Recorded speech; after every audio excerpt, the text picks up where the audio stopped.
thank you. I'm glad this came up because he's friends with this guy, and I want to add. I was still curious, like what happened here, or what did I? What did I? So my point is to say to you, not to talk about myself. Let's put that to the side.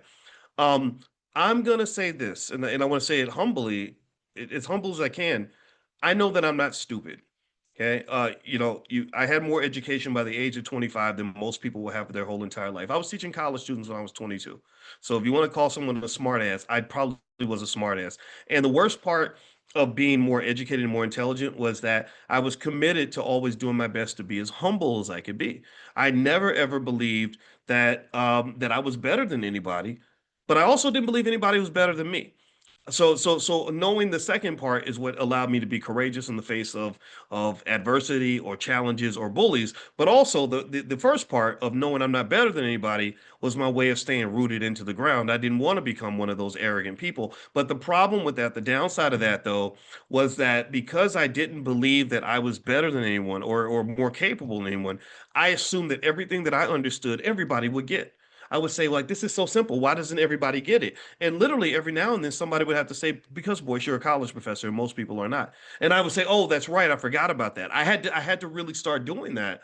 And so what happens sometimes is because I become so passionately committed to it, sort of frustrated by the silly ways they control black people, I would say that is so dumb. Like, what the why do we fall for this every time? Right. And it would just make people so mad. I mean, I'm telling you, just a glimpse into this world, this weird world that I live from where I'm sitting.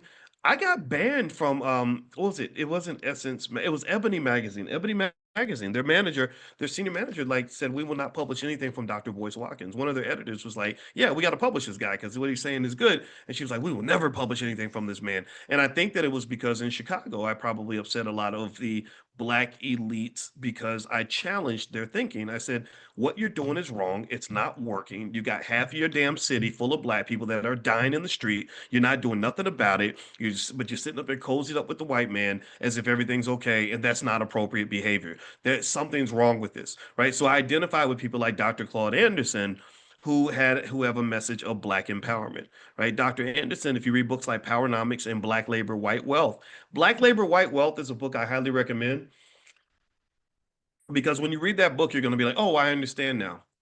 That's what's going to happen. You're going to read that book and you're going to say, oh, okay, now I know why white people have all the money. Now I know why things happen this way. Now I know why they own the businesses. Now I know why their neighborhoods are nice and our neighborhoods are not, right? It'll all come together for you, right? And so ultimately, I believe that if you truly care about black people, you have to embrace critical thinking skill. You cannot embrace the brainwashing because the brainwashing is designed to maintain the status quo. I also believe that you have to have the courage to deal with and withstand those who are going to give you pushback and tell you that you're inappropriate or that you're too radical or that something's wrong with you. I think that we need radical black people in the world. Dr. Anderson actually said that to me when I met him in 2006. He said to me, I'll never forget a few meetings I had for the first time. I'll never forget I met Dr. George Frazier in 2006.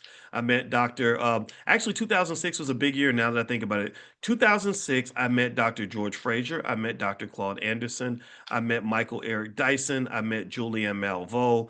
I met Cornel West probably around 2012. I met Louis Farrakhan maybe about 2012.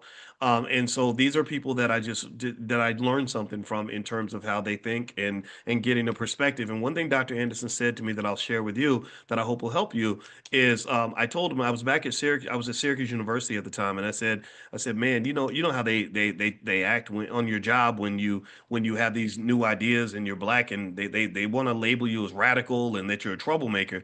And he said, yeah, he said you're supposed to be radical. He said, if you're black, you're supposed to be radical.